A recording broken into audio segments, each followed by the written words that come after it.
all the red blinkers on. Yeah, they're beeping. So is your tape on? Oh no, thank you for reminding me on that. I would have forgotten that. And this gives the best quality of all.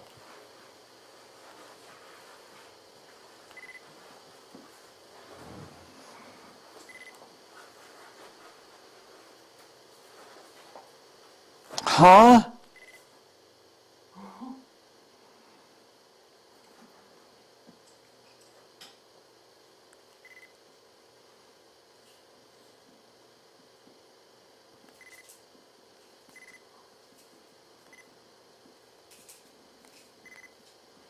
It says the memory is full.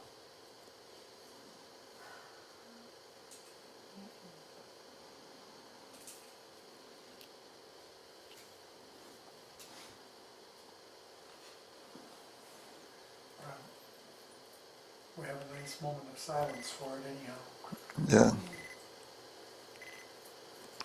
Well, I'll have to work from the tape, and I hate that. I've been erasing them. Let's stop the tape for a second. I can't believe this. There has to be something that is wrong here. Watch out, you get a recorder.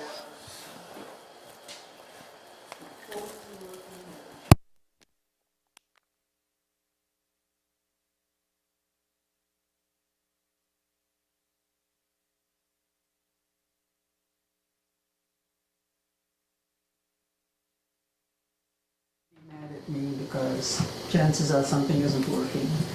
You know, people just believe that you've got the message. So, Just let it fill up until it says, this mailbox is no longer, this mailbox is full. And you never check that.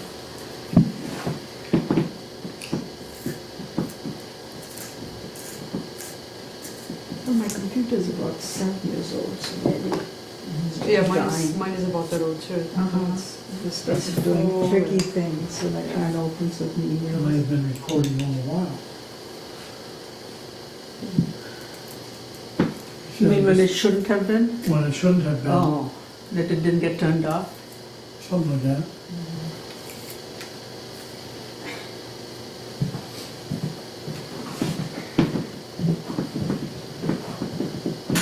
Yeah, I gotta let this run, because otherwise it, there's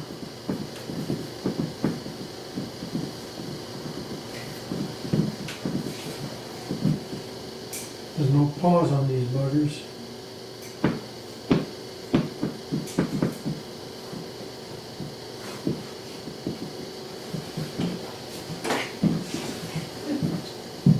I've been so sharpened, is it working? Pencil sharpener. Oh, well. See, you have to use the old knife, pencil sharpener. Yeah. That's Forget true. computers, forget cell phones.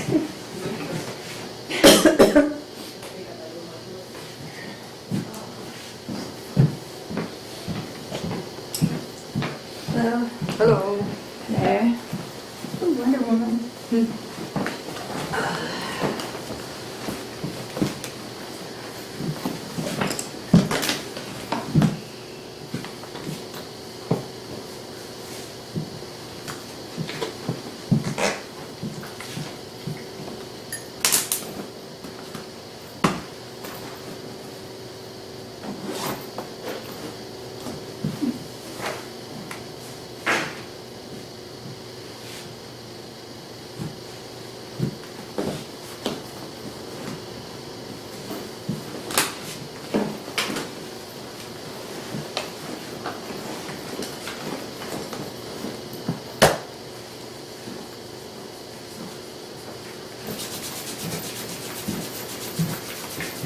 It says there's absolutely no data on there.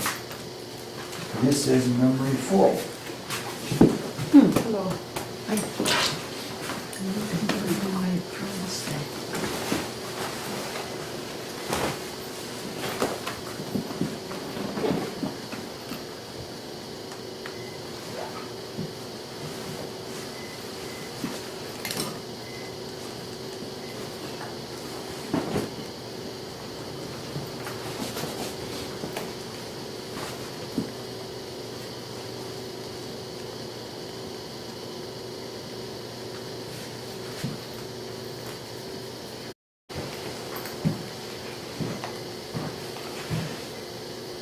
On the recording, yeah, all right. The blinkers have to, both red blinkers have to be on. Okay, looks like we're all right. Are we, you start? I started, yeah. We got 5 minutes of silence, but That's right. All right. Meditation. This is meant to be a very introductory series of talks. What we're trying to do is we're trying to get to very simple first principles. God willing, we'll actually get through most of modern mysticism, going through the basics of everything, but first we want to have these principles. Now, even though we're looking at very basic principles, we're not trying to be doctrinaire about it. Mysticism is supposed to be alive, and there are to be no rules except reality itself.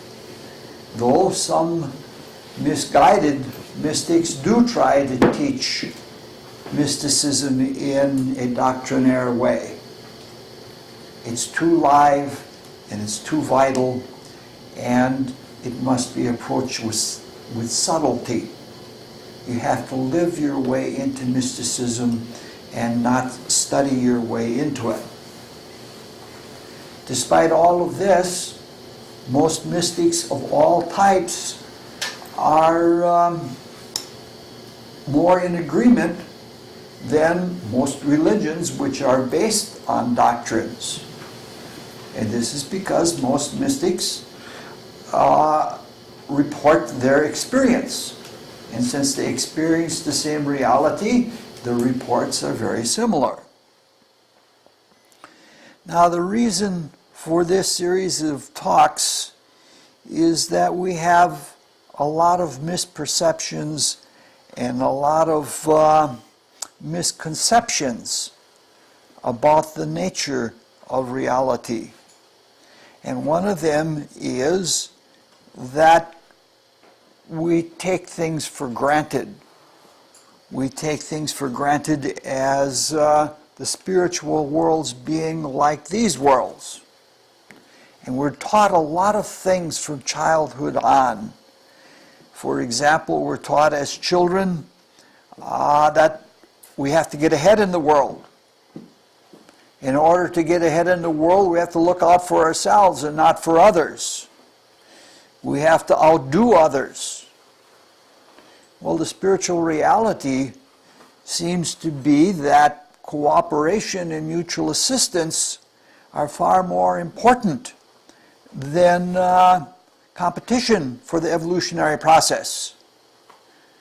The species that have cooperated with other species, like birds and bees, seriously, birds and bees tend to thrive and proliferate and have a much better evolutionary advancement than the more standalone species, like pine trees. They hardly change over many, many millennia because they're standalone and they never learn to deal with the birds and the bees. From a spiritual point of view, or at least so the clairvoyants say, that even the competition that we find in material evolution among the species that we see with our senses, even that competition is a matter of cooperation. That the different spirits that guide the different species that compete with each other bring them against each other so that everybody can grow.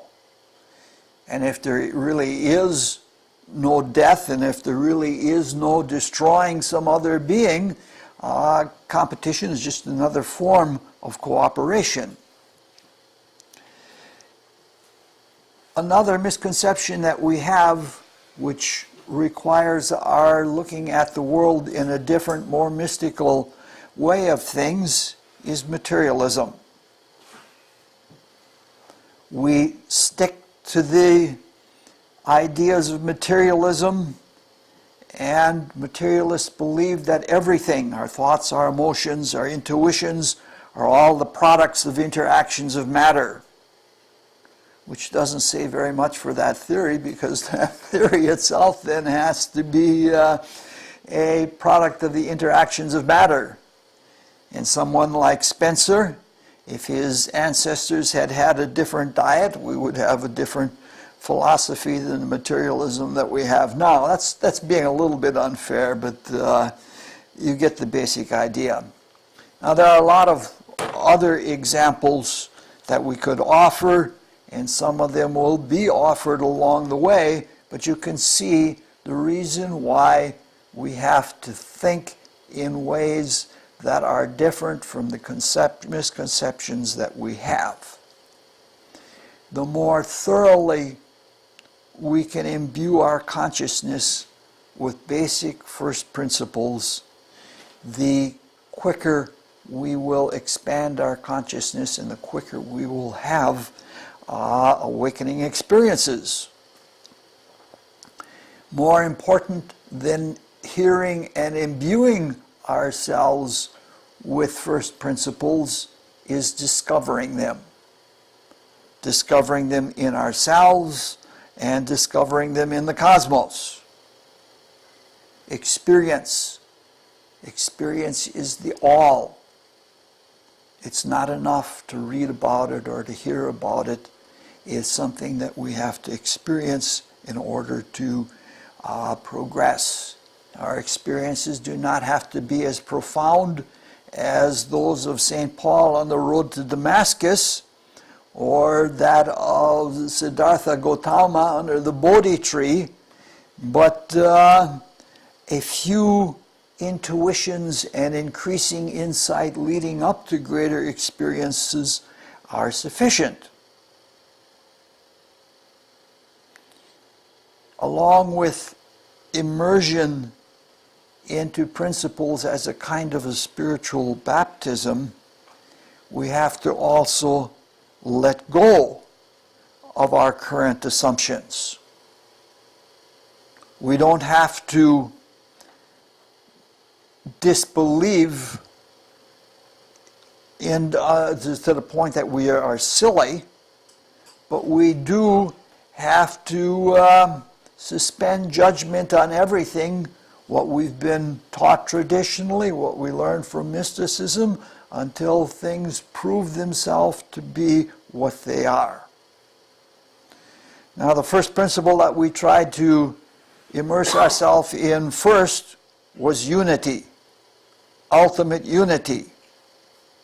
We tried to address the unity of being of all things sharing being, and that being is something experiential beyond just a philosophical thought. We noted that if there is no unity, there can be no knowledge, and no one can experience anything except perhaps living in some kind of solitary solipsism. We tried to express this principle so that we can experience it in ourselves. We did that through an old maxim, everything is in everything.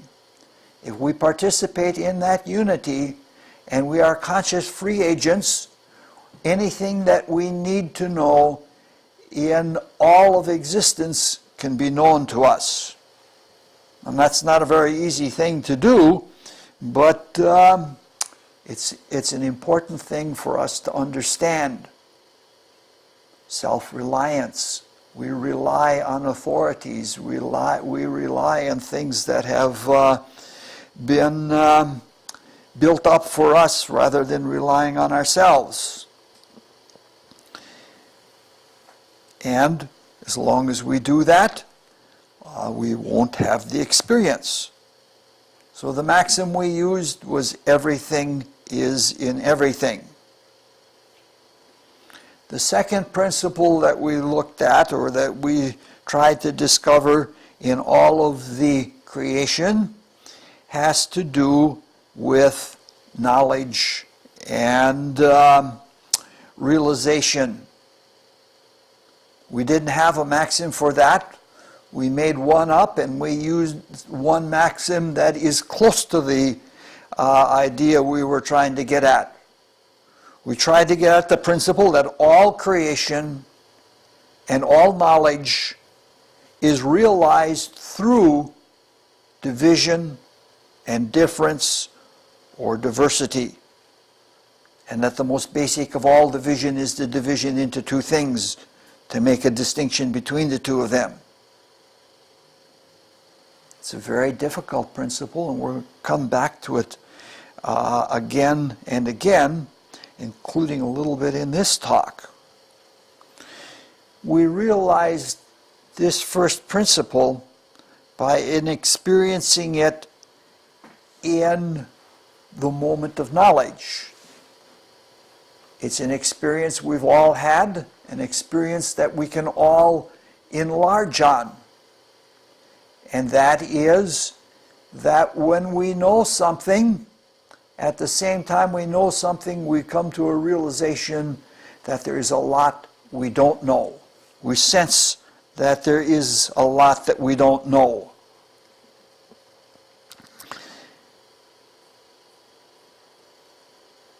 We sensed that the things that we don't know, or the unknown, or on a cosmic level of non-being, is in potential.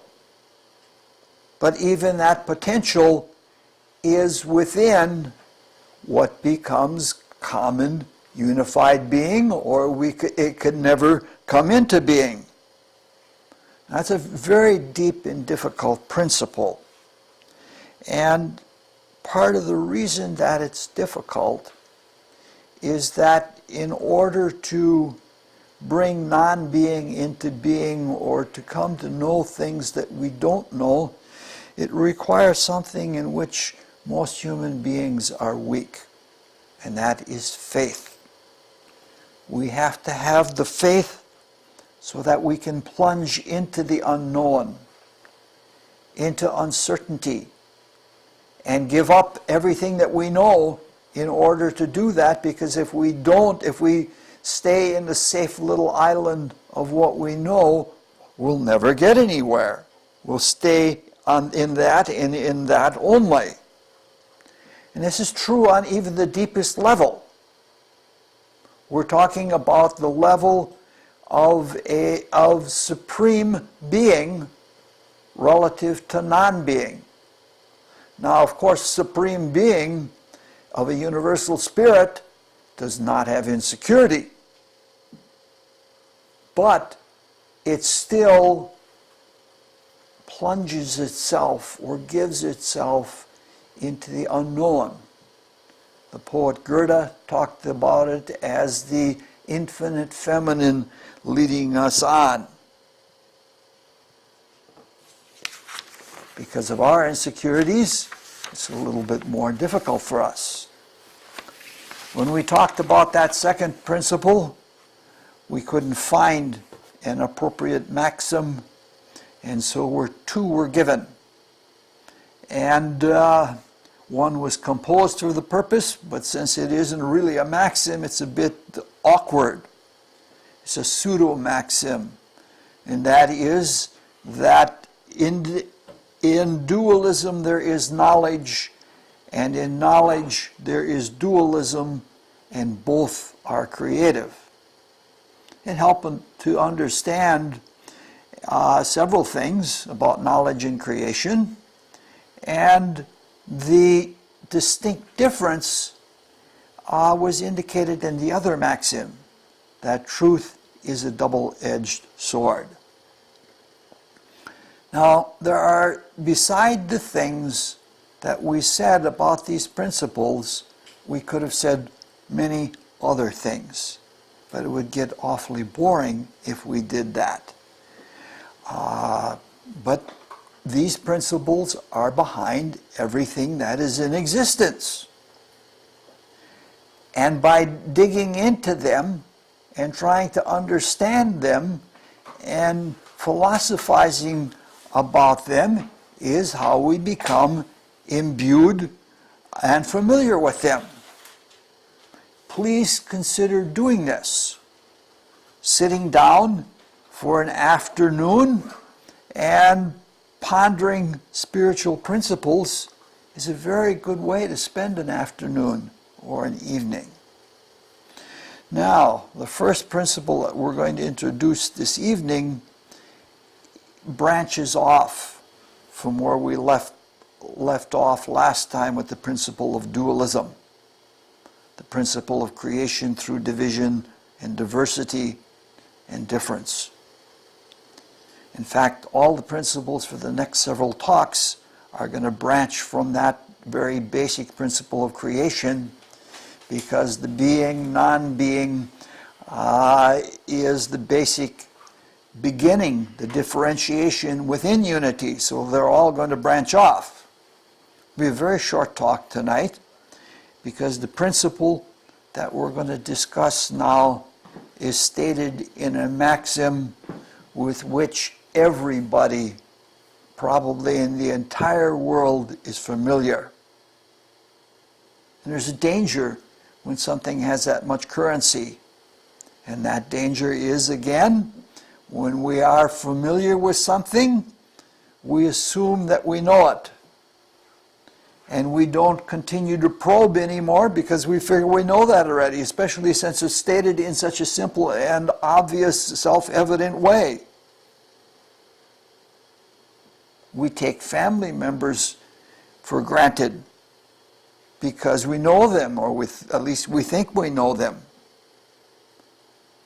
If things are reversed on us, we know it hurts when people take us for granted and they don't appreciate the new things that are in us. This happens mostly in our youth, when we're just coming into our own and making all sorts of new discoveries. Our parents don't appreciate us because they've seen all the old patterns, and they continue to see the old patterns and the things that were associated with them, and they don't see the new things that are coming out of those old patterns. And it hurts. You want to share with them, hey, this is what I'm becoming, and they don't want to hear that.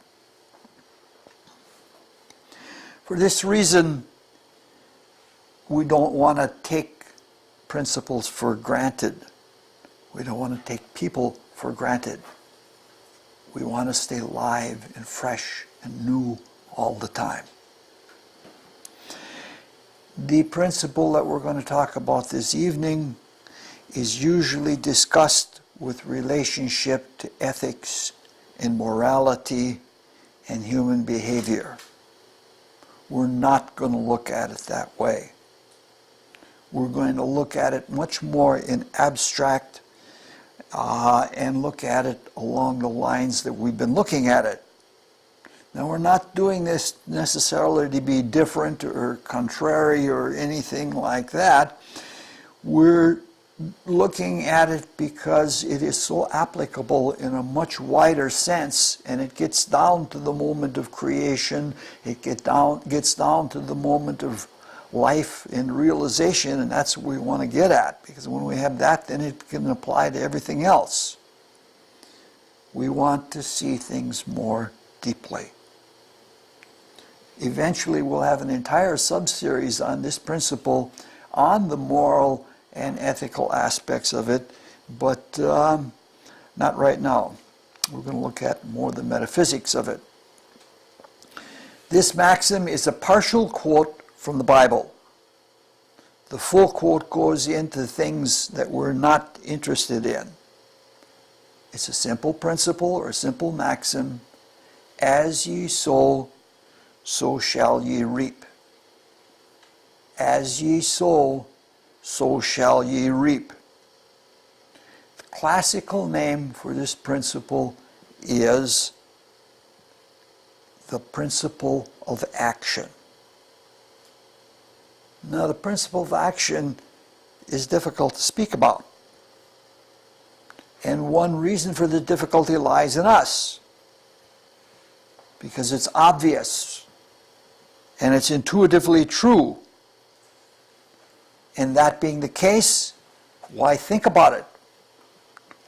We know enough already. It's that taking it for granted again. The fact of the matter is not a lot of people have actually ever tried to fathom the depths of the principle. At the level of basic creation at the zero moment, at the nth derivative of all being, it gets to be pretty deep. It gets to be pretty hard. Now, when we try to understand something and we don't do a really good job of understanding it, we use metaphors and similes or analogies. Using them is a very good way to approach the subject for abstract analysis.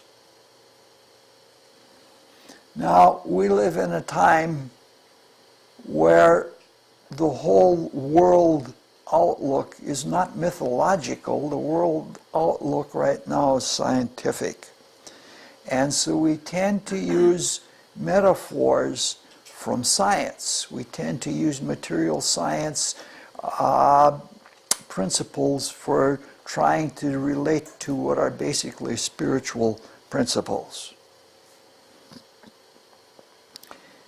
Because they're materialistic, and because the material world is a very tiny subset of total being, the material principles are inadequate to get at the real truth of things.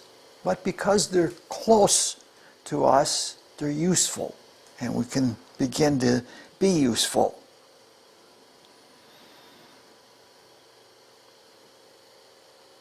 There are several scientific principles that address this principle of as ye sow, so shall ye reap, or the principle of action. And we can get a little bit of insight from each of them, and we can understand the principle of action, specific parts of it, by using each of them. One scientific analog is, in material science, the principle of cause and effect. This is the principle on which all of modern science is founded. It says that every cause has an effect, and every effect has a cause. Integral to this principle are several corollary sub-principles. One of those sub-principles is the same cause will always have the same effect. Another seems to be, and this is the promised land of material science, if an event can be broken down sufficiently, if it can be reduced to a single cause, you will have a single cause for each single effect.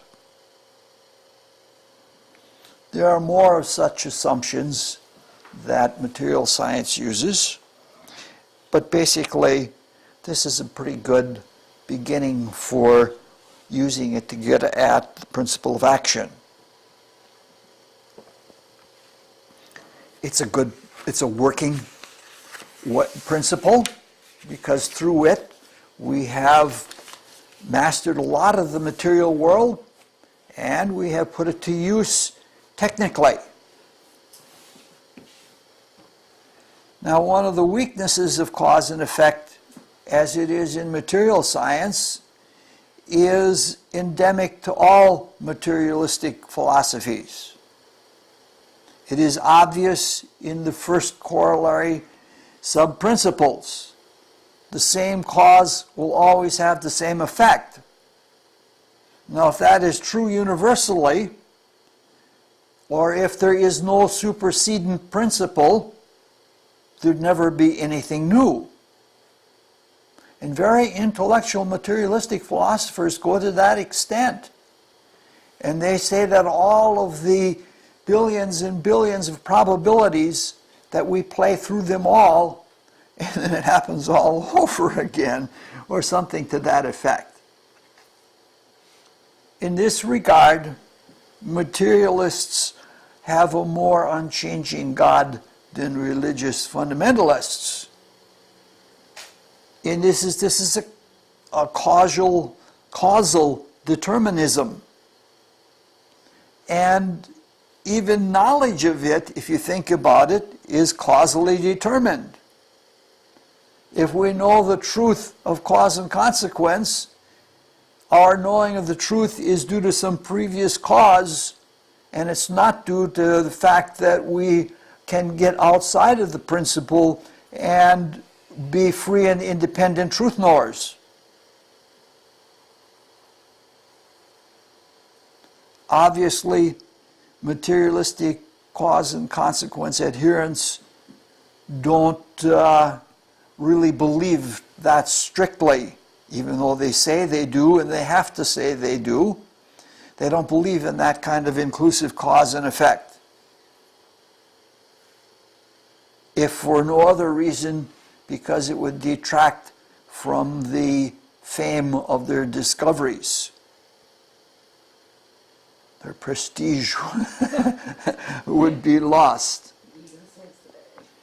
There's a problem also in that single cause and effect relationships have never really been found. Trying to use the language of the philosophy of science,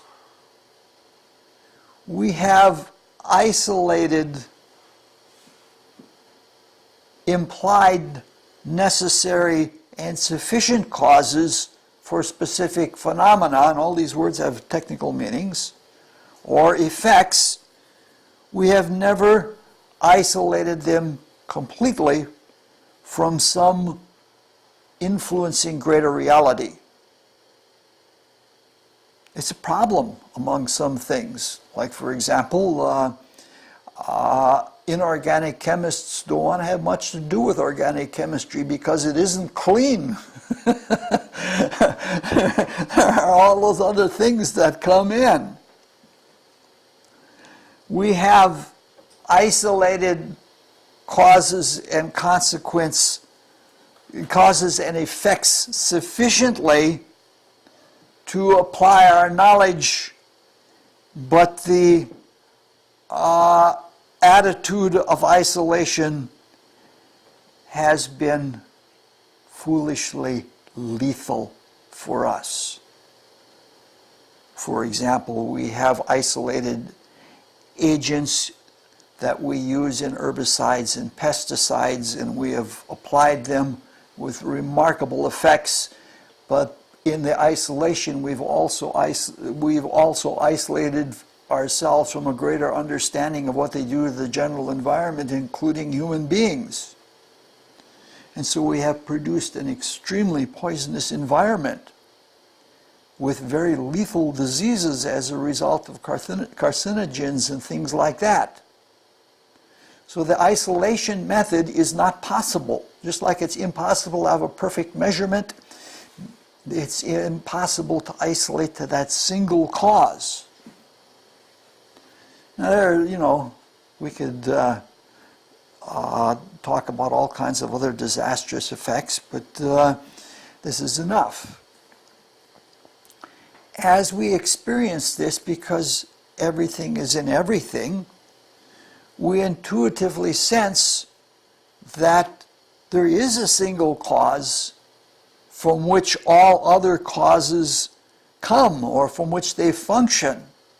But it's not a microcosmic cause, it's a macrocosmic cause. The single cause is to be found in the one, in the division, and in the direction of the greater inclusivity. It's one of those paradoxes about understanding pure spirit, trying to understand the single one that contains anything and everything. Try to run those together, and it was very difficult. That pure being is pure being, but at the same time, it includes within itself everything else that is differential, that is differentiated within it. So even though the principle of cause and effect, as we understand from materialistic science, is not perfect, it is beautiful. And it stresses one thing that is important for our attitudes, and that is the principle of causation. Even though we step outside of pure cause and effect, we do realize that we can cause things. We can introduce new activity. And we can participate in the cause, individually or collectively. And so even though this what has been applied to technology can be applied to all reality in a creative sense. And that's an important thing. Let's look at something from a more religious or a more moralistic orientation. And there the principle is called the principle of cause and consequence. Sometimes it's called just the principle of consequence. Stated like that, it obviously places more emphasis on the consequence than it does on the causes. This is good. It keeps you being foresightful, and one has the future in the mind all the time, and not the urgency of the present cause. It's also true that when we address things from the consequence rather than the cause, we have more certitude about the causal origins. Not necessarily a single cause, but when the effect is there, there's no doubt about it. It reminds me of a story one time. My wife and I had a battle. I said that pear tree out there had too many pears on it. And I said, it's going to break, the limbs are going to snap right off of it. She said, she took a teleological argument, and she said, nature does not produce something, it can't produce that many pears that would break its own tree. The tree won't do that at all. And we happened to be going out to visit, there used to be a place called Fellowship Center out here on MM, just outside of Oregon. And it was from an old free-thinking socialist who got interested in psychic phenomena. They would have all these programs out there, and they had this man who had been in Korea, and he had seen people that had been starving. He had been there during the Korean War. And he found out that he could make a passion fruit go around and around and around many times, much bigger than any other passion fruit you'd ever seen, by a combination of Ravi Shankar music and a generous amount of oxen, which is a plant growth hormone. And he was trying to prove the principle of music and its effect on growing things. And he wanted to solve the world's problems as far as starvation were concerned. He was really a high-minded man, but he didn't realize that most of the problems of starvation are not problems of food production. Most of the problems of starvation are political corruption and religious dietary restrictions and things like that. And that's why more people starve than because we can't produce enough food. But that's another topic altogether. And I had this friend that came to meet us on the way to the Fellowship Farm. And he was an older man that was a free thinker. He was at one time a Baptist minister, but he was also a free thinker.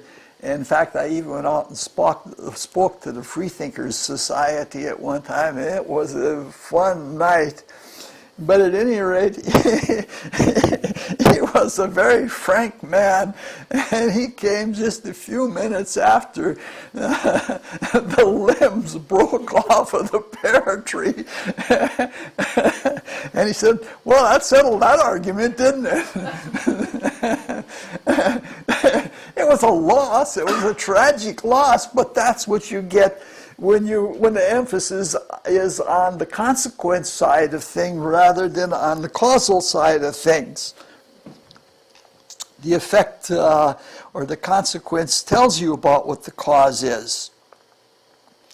If our attitude is, we're more likely, if we're concerned with consequences, we're more likely to follow through than if we're over-focused on causes.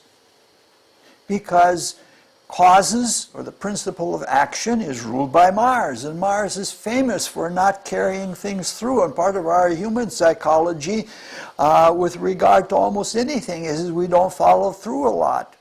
And we get neuroses because we don't have the psychic energy, so to speak, to carry things out. But as usual, a weak point, a strong point is also a weak point. The same thing that if we're thinking about the consequence and we want to accomplish this consequence and we have it always in mind, we're much more likely to follow through. However, if the consequence is a dire consequence, it's likely to sickly us and make us timid and not want to take up things. So it becomes inhibiting. It becomes inhibiting in a manner that doesn't speak well of our divinity that we are in the process of developing. So we can see by looking at the principle of consequence or cause and consequence that there are some very beautiful things to it. And it brings out something, a different side of as ye sow, so shall ye reap, so that you can see it more thoroughly. Now there is another principle, again from materialistic science, from physics, that is more balanced, that is neither causally oriented or effectively oriented. And it's much better for understanding the simple principle. And it also lends itself to metaphysical speculation, which is very good for trying to get at something deeper, as long as you don't think that the speculation is the reality. It probably, of all the material principles for describing as ye sow, so shall ye reap, it probably does the best job of it. It's called the principle of action and reaction. And as it's stated, usually in your elementary physics books, it says, for every action there is an equal and opposite reaction. No emphasis on the cause, no emphasis on the consequence, but saying that it's a balanced world. This principle is marvelous for its inclusivity. It doesn't have to look for single causes. An action can be multifarious in its different sides of its manifestation. The scope of its depth is, you can go as deep as you want with it. The simple and shallow example that we've all experienced of it is stepping out of a rowboat. When we step out of a rowboat, the boat goes back. That's the reaction. And we have to calculate well and do things right, or we end up in the water. That's a simple application, but it can be as deep as the entire creation itself. It can be as inclusive as feeling the entire brunt of a shotgun. You fire it and you feel all of the energy coming back at you in that. It's a real personal physical experience. It is creative feedback. Physical, emotional, mental, everything that we put out comes back. Everything from the initial creative word comes back. It's inclusive. When the reaction comes back, everything of the original action is there.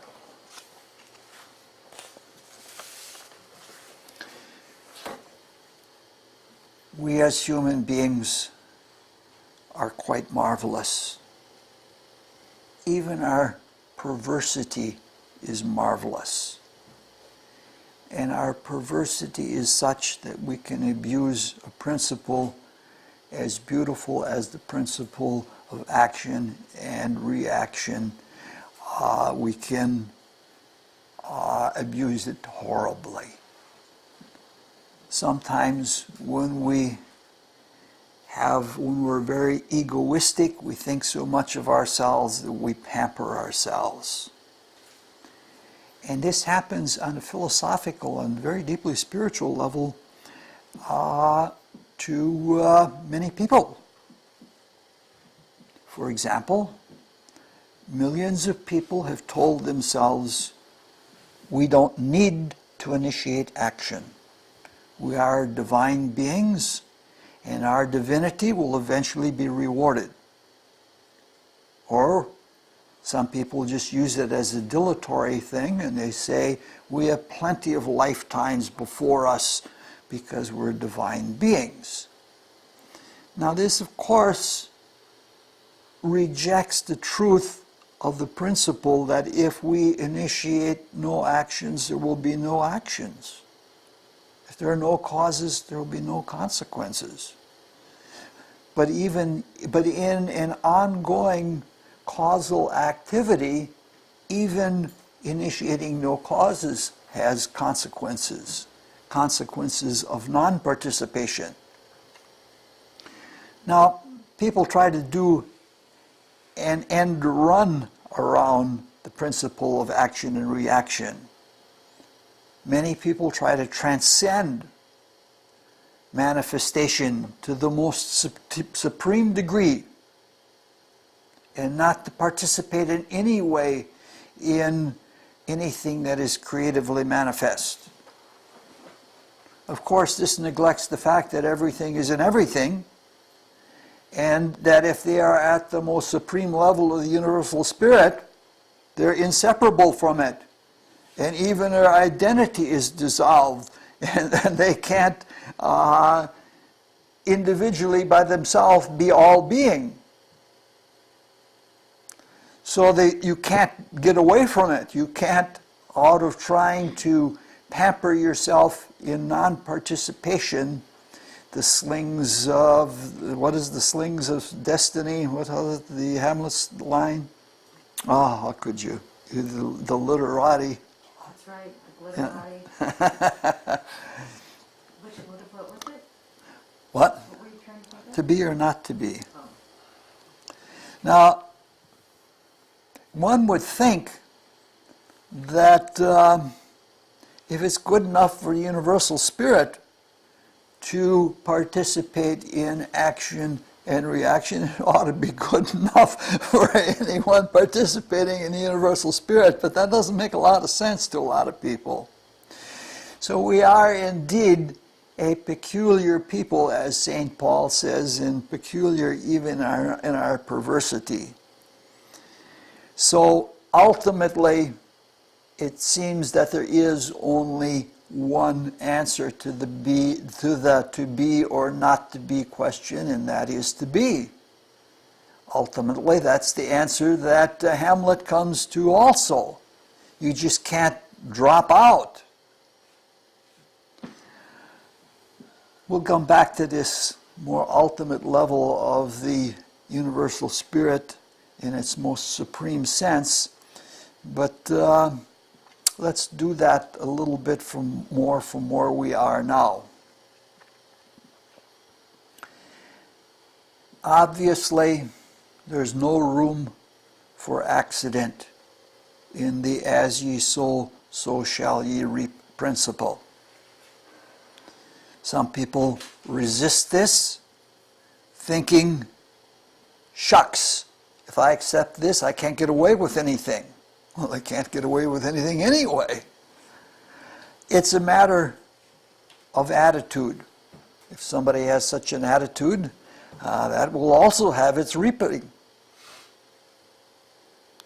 With positive attitude, we as individuals functioning somewhat in the dark can get perfect feedback for all of our endeavors, even if we're in the dark. If we forego griping about our bad luck or unfortunate circumstances, we can learn exactly what we need to improve in our creativity. Everything becomes meaningful. It's not, this is similar to the cause and effect thing where you can't eliminate all of those other things because they're part of it all and they're important to it all.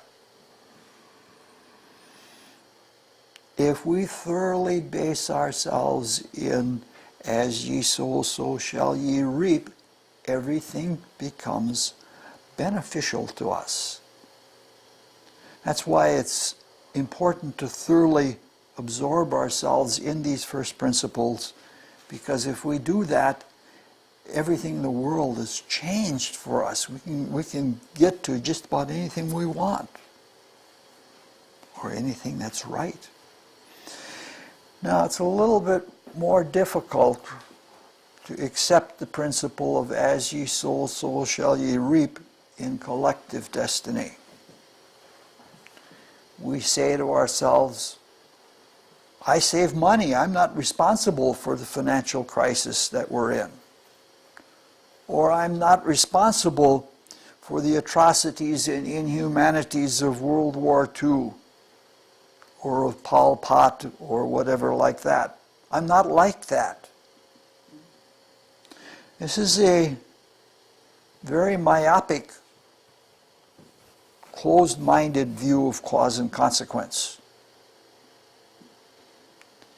It is correct in terms of individual destiny or of personal destiny, but we're much more than our personal or individual being. In reality, humanity all shares one common spirit. Collectively, we are all of one life wave together. If we deny that, we deny altruism. And we know altruism works. And we know altruism is healthy. To refuse to accept collective destiny at whatever appropriate level of collectivity is to deny our humanity. It is to deny compassion. It is to deny ultimate responsibility. How can we possibly hope to experience expanded consciousness or a broader understanding if we refuse shared responsibility? Because the beings that we share the destiny with are made of the same stuff as the broadened consciousness that we're seeking. The atrocities of our fellow human beings should actually bring more acceptance in us of humanity than less. And unless we accept the lumps in common for our own sins, individually and collectively, we are not part of the oneness. I don't know how to say it. So, this doesn't necessarily mean that we participate in political rallies or that we all go out and enter statecraft or something like that. If the pains that we share, whether they are initiated by us individually or part of all of humanity in general, if those pains move us to a deeper prayer and bring in more love with the same intensity as the intensity of our pain, this is what moves us forward spiritually. The same thing to avoid or to pull away is very much in common from saying this doesn't belong, this isn't an essential cause. In one case, you're taking something and saying it isn't important. In another case, you're taking yourself out of the collective cause, and it's the same kind of activity.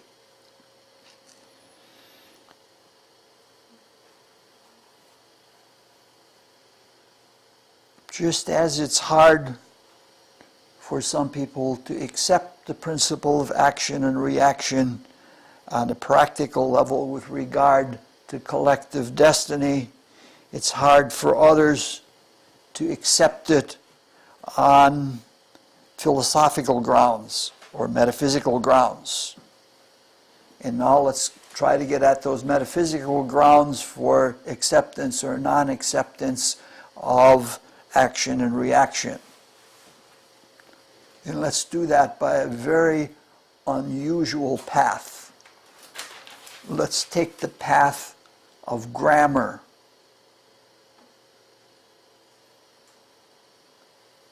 What happens often when one tries to talk about mystical things, language gets in the way. But not as much as it is reputed. We often hear people talking about mystical things say, there aren't words to say what I want to say. That is true because our words are material words, and the things we're trying to talk about are well beyond material experiences, but it's not always true.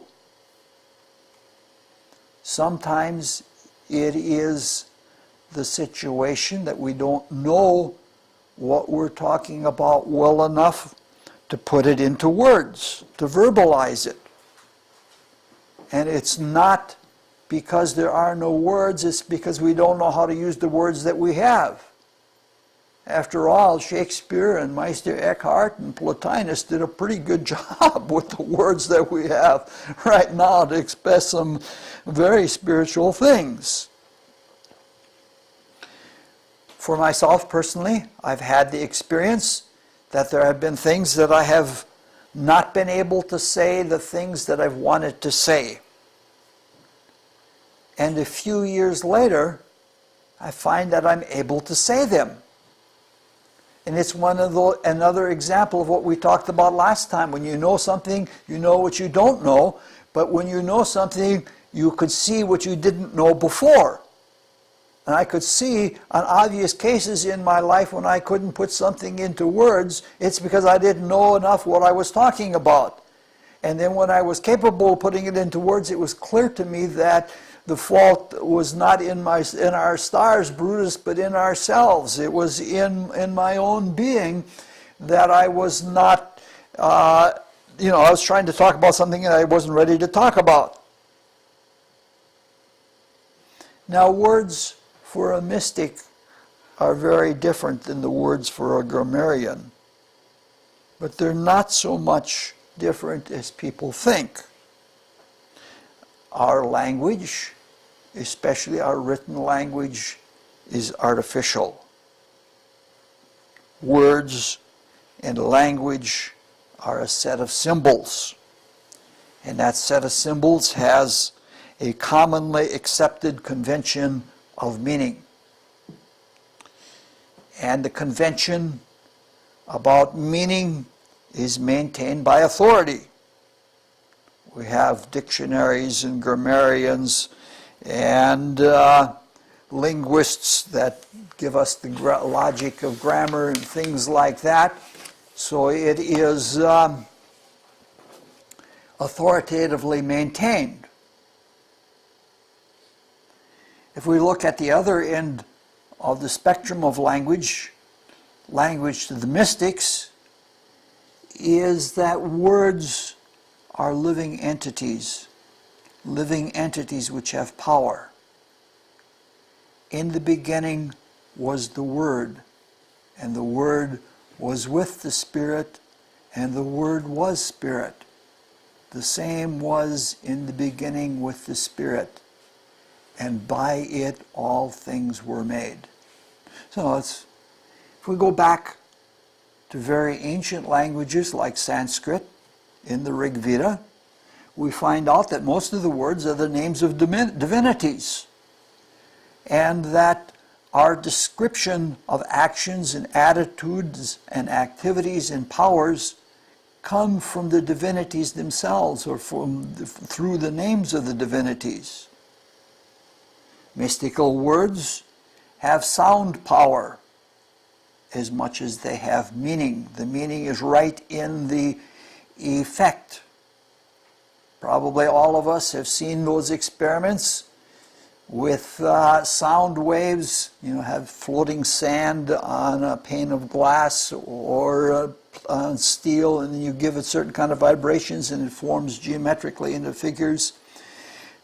The idea of sound having power in an organizing way.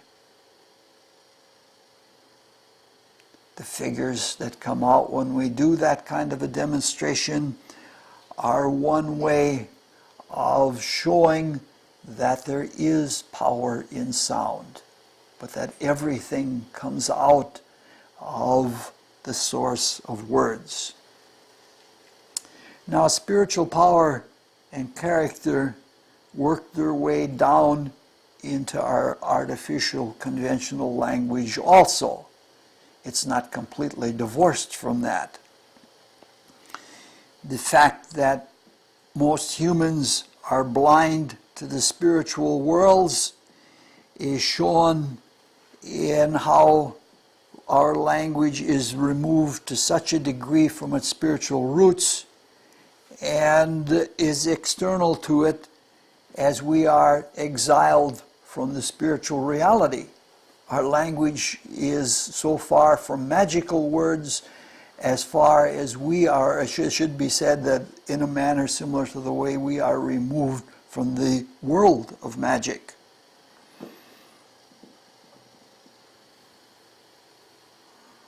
It's a pretty good description, not for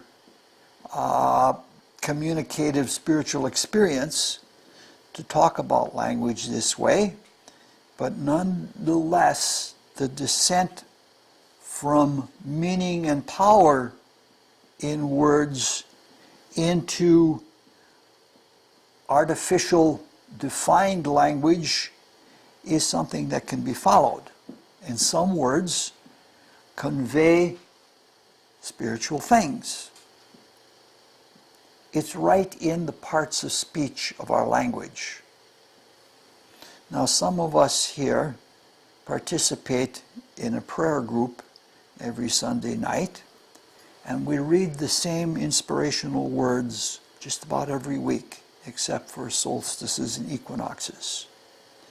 We all take turns reading, and the result is fascinating. Over the course of years, different people bring out different meanings and insights from the same words, that it's almost as if you had never seen those words before when you look at all the different things that different people have come out with. Being a listener, this requires open-minded acceptance and appreciation of different people, because different people are going to bring different things out of those words that may not be as important and meaningful to us as they are to them. For example, if a person has a Taurus kind of consciousness, that person might stress nouns. And if you're not a noun person, if you're not a thing person, that might be grating to you, and you have to be open-minded. For myself, for many years, I have been a verb person. But that's changing. In the last few years, it sounds awfully crazy, but in the last few years, I've begun to have a love affair with the preposition. I have come to see that to unfold spirituality, one must become subtle. And the spiritual worlds are increasingly subtle, and they have so many different sides of meanings to them. Prepositions are subtle, and most of the prepositions are capable of a number of meanings, and that's just like spiritual phenomena. Now, it is this ambiguity of the meaning of a preposition that makes learning a foreign language really difficult, because the prepositions in different languages have their own conventions, but they have so many sides to them. I'm not even sure I know how to use prepositions in English, and a lot of people are certain that I don't know how to use prepositions in English. Let's look at the prepositions in "as ye sow, so shall ye reap." Now, most people take the prepositions to mean only one thing. That's the way convention is. I recently looked at a preposition in a well-known Bible verse, and I looked to 21 different Bible translations, and none of them consider a different use of the preposition. And they went, in order to glorify their view, they went to a conventional interpretation of a preposition, even though it didn't make sense with the context of what the whole passage of the Bible was saying. 21 different translators. I've done that with other parts of the Bible too, and it's baffling to me. If we expand the prepositions and delineate them according to the accepted meanings, the phrase goes something like this: "In the manner that you sow, in that same manner shall you reap." Now that's a very good and fruitful way of looking at that statement. It is a qualitative thing. It's especially fruitful about how our behavior goes. In the manner, it has that all-inclusive kind of causality rather than just simple single causality. However, it's perfectly possible to use the prepositions in a different manner. And it's a little bit awkward, but it is legitimate to say, when you are sowing, you shall also be reaping. Instead of putting it in a qualitative manner, you're putting it in a temporal manner. Now, many people would say that's an outrageous use of grammar, but it's legitimate, and it's fruitful for what we want to get at. It gets at the crux of this principle, which is the objectionable thing to many people who don't care about this principle. That central issue is time.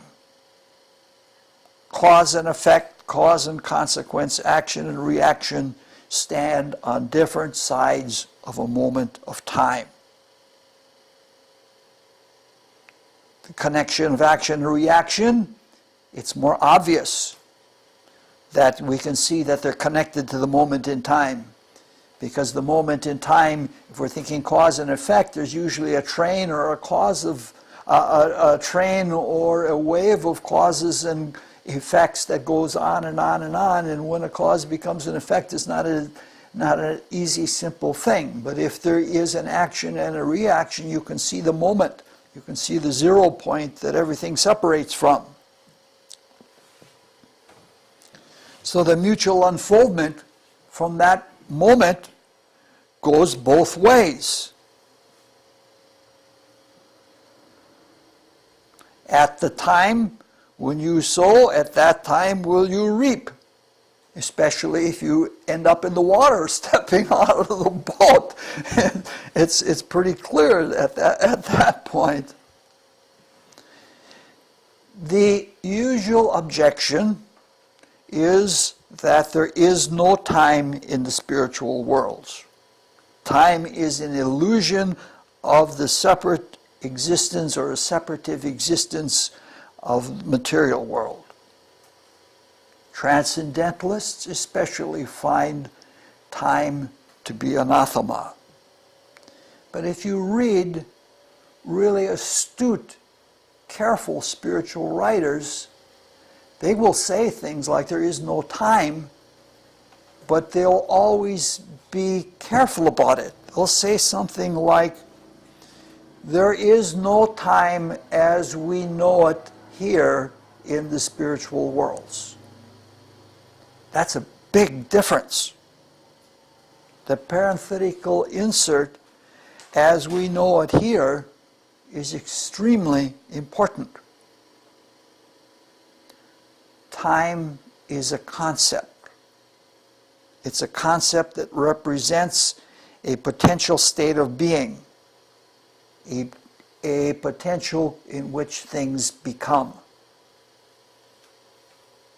So, things become within a potential. Now, concepts and ideas are found in the world of abstract or ideational thought. And that is a transcendental world.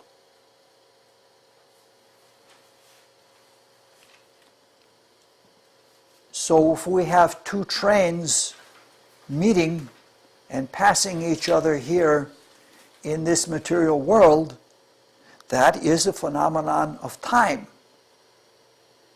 But if a student is calculating when and where two trains are going to meet, given their starting points and their velocities, that is an abstract conception of time. The beginning and the moment of meeting are all there in one in that abstract sense. It's very much like we draw circles, but none of the circles we draw is the real circle. The real circle we understand with our abstract consciousness, and the real circle does not have that visual quality that concretion gives to it. We understand it through concretions, but it has its own reality. Ultimately, in the creative order of things, abstract things are the source of all phenomenal things. There has to be an idea of time before there can be time. The point we're trying to make is that the argument of time, making the principle of as ye sow, so shall ye reap, at what time you sow, at that time will you reap, is not valid. We're proving that that's not the case. The argument again by time is not a valid argument. In spirit, one may apperceive the entire layout of a lifetime, or the entire layout of a cosmic creation in a timeless, abstract manner. And it's a wonderful, awesome experience. It may not be delineated in time, but it is there in the moment. It's just that the moment is the bigger moment than the small, instantaneous, immeasurable moments of our concrete existence. Whether that moment should be or not be, as some believe, is not something I can answer. I happen to like that it is.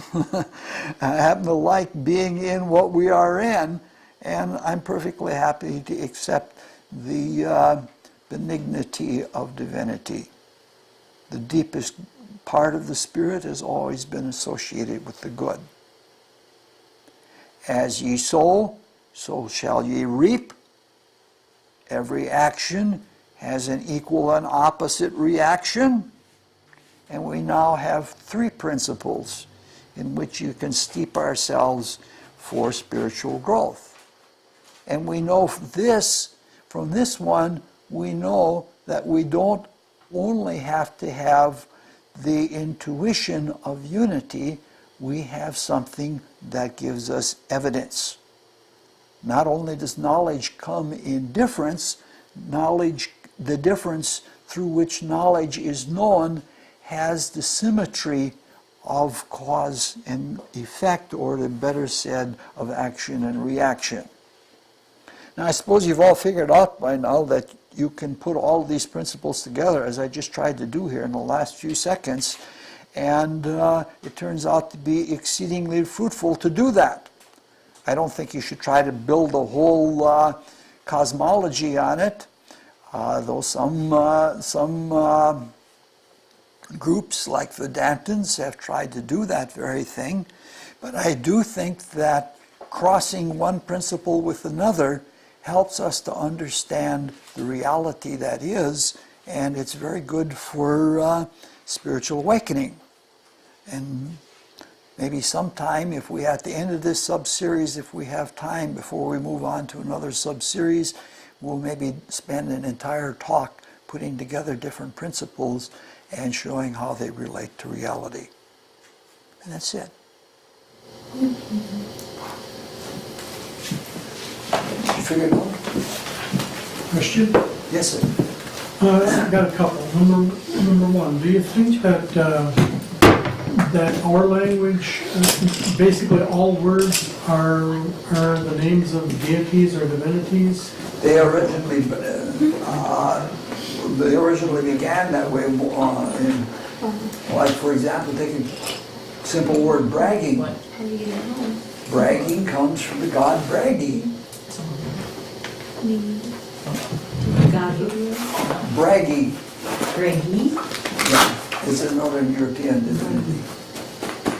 The other thing is, When we used to have the Havens at Ela's house, if you looked at that's taken primarily from the Rig Veda, and if you looked at that, it was just more God's names than it was other parts of speech. Yeah, well, mantras are like seed syllables and deities, basically. the other thing is, as you so shall you reap thing, when you take that as a nation, or a race, or a culture,